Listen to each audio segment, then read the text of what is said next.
नमस्कार दोस्तों, मेरा नाम नूरी फातिमा है। मैं एक छोटे से परिवार में रहती हूँ। मैंने अपने जीजाजी की नहाते हुए एक वीडियो बनाई थी।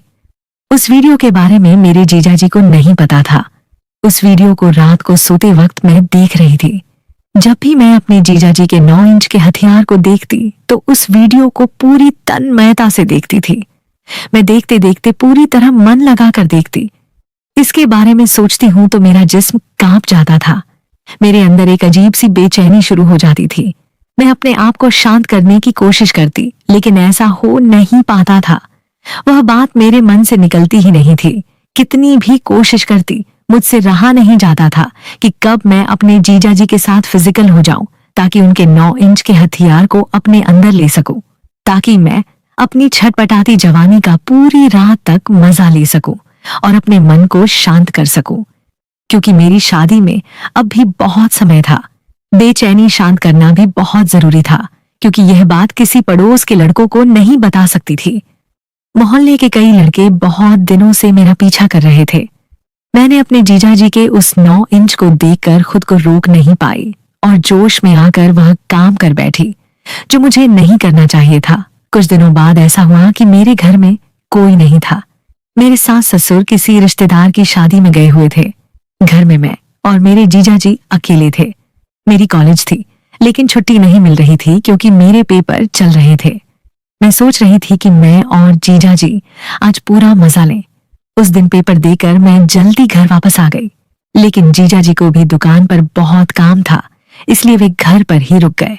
अब हम दोनों साली जीजा घर पर अकेले थे। जीजाजी की एक गर्लफ्रेंड थी जिसका नाम गजाला परवीन था। जीजाजी ने गजाला को बताया था कि घर वाले सब जा चुके हैं, सास ससुर घर पर नहीं है। तुम अपने घर बता दो कि आज पार्टी में जा रही हो और शाम होते ही मेरे घर आ जाओ, गजाला। मैं उसी समय अपनी सहेली के पास उसके घर चली गई थी, क्योंकि मैंने जो वीडियो बनाया था उसमें जीजाजी के 9 इंच को देखकर मेरे मन में बेचैनी हो रही थी। मेरी कोई बॉयफ्रेंड भी नहीं था।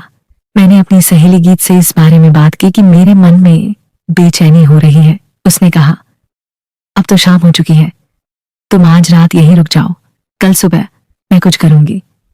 मैं उसकी बात मानकर रात उसके घर रुक गई। मैं और जीजाजी मेरे ही कमरे में कुछ देर बातें करते रहे। फिर मैं थक चुकी थी, इसलिए अपने बिस्तर पर सोने चली गई। मैं गहरी नींद में सो गई थी। मुझे नहीं पता था कि मेरे घर कोई और भी आया है। लगभग 1 घंटे बाद जब मैं उठी तो जीजाजी के कमरे से अजीब सी तेज आवाजें आ रही थीं। मैंने बिना कुछ सोचे जल्दी से जीजाजी के कमरे की ओर चल पड़ी। जैसे ही मैंने दरवाजा खोला, मैं देखकर हैरान रह गई, क्योंकि जीजाजी ने जोश में आकर दरवाजा बंद नहीं किया था। जीजाजी और गजाला एक दूसरे के साथ लगे हुए थे। जीजाजी का वह 9 इंच का हथियार मुझे दिखाई दे रहा था। उन्होंने लाइट बंद करना भूल गया था। मैंने पहले ही वीडियो में उनके 9 इंच के हथियार को देख लिया था, जो अब गजाला के अंदर था। यह मंजर बहुत अजीब था। मैं कई दिनों से उस हथियार को वीडियो में देख रही थी और आज सामने देखकर चौंक गई। जीजाजी ने गजाला के दोनों गोरे और बड़े गुलाब जामुन अपने हाथों में पकड़े हुए थे और धीरे धीरे उन्हें सहला रहे थे। वे दोनों इस कदर एक दूसरे से लिपटे और चिपके हुए थे कि उन्हें मेरी मौजूदगी का न तो पता था, न ही एहसास। मैं ये सब देखकर अपने आप को तरस रही थी। मुझे बहुत अच्छा लग रहा था। मैं पुरसुकून होकर देख रही थी। लगभग 15 मिनट तक जीजाजी ने गजाला के साथ पूरा खेल किया।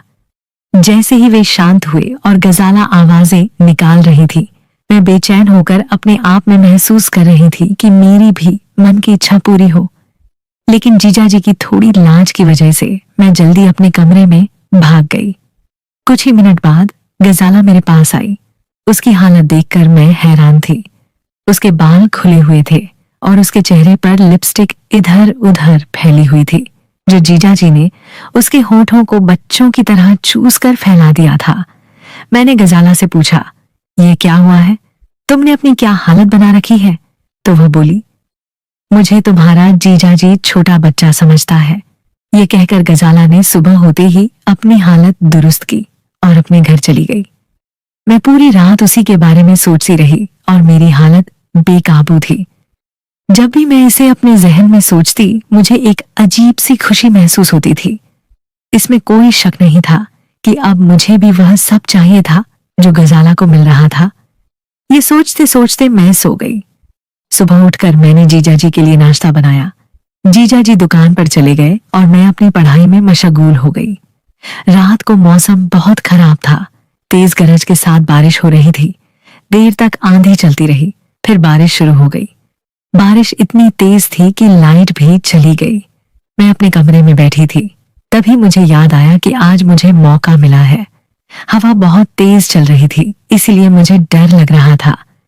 मैं जीजा जी के कमरे में चली गई और कहा, जीजा जी, क्या मैं आज यहाँ सो सकती हूँ? ये कहकर मैं जीजा जी के साथ एक बेड पर लेट गई। जीजा जी बोले, मेरे सिर में बहुत दर्द हो रहा है, तुम मेहरबानी करके मेरा सिर दबा दो। मैं उनके पास लेट गई और जीजा जी का वह 9 इंच का हथियार नजर आ रहा था। अब मेरी हालत बेकाबू हो गई। मैंने खुद को समझाया और बेड पर लेट गई, लेकिन अब मुझे नींद कहाँ आने वाली थी। कुछ देर सोचने के बाद मैंने अपनी कमर जीजा जी के सीने से लगा दी। जीजा जी नींद में थे और उन्होंने एक हाथ मेरे एक गुलाब जामुन पर रख दिया। अचानक मेरी आंख खुली और जब मैंने जीजा जी का हाथ अपने ऊपर देखा तो मैं बहुत खुश हुई, क्योंकि मुझे जो एहसास चाहिए था वो हो रहा था। वह एहसास मैं बयान नहीं कर सकती। मैं जीजा जी के और करीब हो गई। मुझे उनका 9 इंच का हथियार चाहिए था। अचानक जीजा जी की आंखें खुल गईं।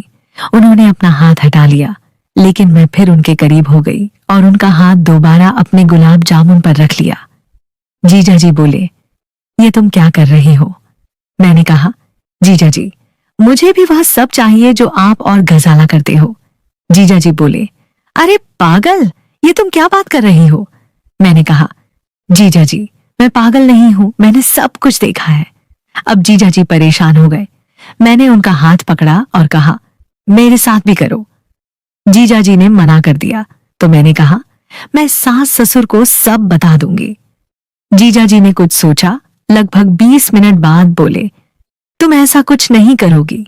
मैंने बिना कुछ सोचे कहा, जो मैं कह रही हूं वह मुझे पूरा करो, नहीं तो मैं आपके और गजाला की सारी बात सास ससुर को बता दूंगी। तब जीजा जी ने थोड़ा सोचा और मेरी तरफ देखकर बोले, तुम ऐसे नहीं मानोगी। मैंने कहा, जीजा जी, मैं भी तो आपकी साली हूं, तुम सास ससुर को कुछ नहीं बोलना। उस बारिश वाली रात में वह सब कुछ हो गया जो मेरे मन की बरसों की ख्वाहिश थी। अब मैं और जीजा जी दोनों सुकून में थे और सो गए। सुबह मैंने जीजा जी से कहा, जीजा जी, कोई दिक्कत तो नहीं है? जीजा जी बोले, नहीं, अब तुम सास ससुर को कुछ नहीं बोलोगी। वह रात मेरी जिंदगी की यादगार रात थी, क्योंकि वह मेरे जीजा जी थे, वरना ये खेल मैं नहीं खेल सकती थी। इस तरह मैंने 9 इंच का मजा ले लिया। दोस्तों, आप जरूर बताइए कि यह सही था या गलत।